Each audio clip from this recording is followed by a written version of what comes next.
You ask Tiger to solve. This deals with linear equations with one unknown.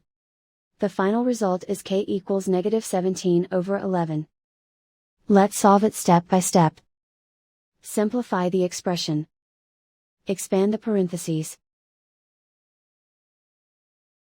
Multiply the coefficients. Simplify the arithmetic.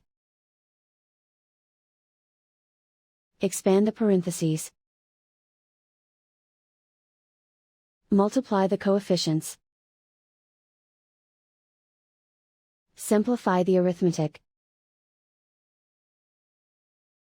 Group like terms. Simplify the arithmetic.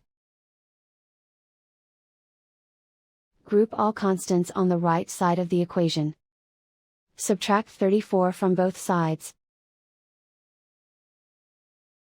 Simplify the arithmetic.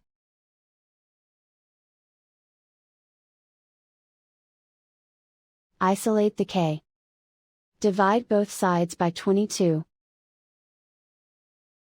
Simplify the fraction. Find the greatest common factor of the numerator and denominator.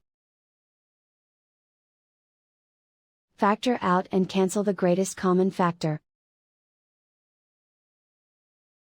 And so the final result is k equals -17/11.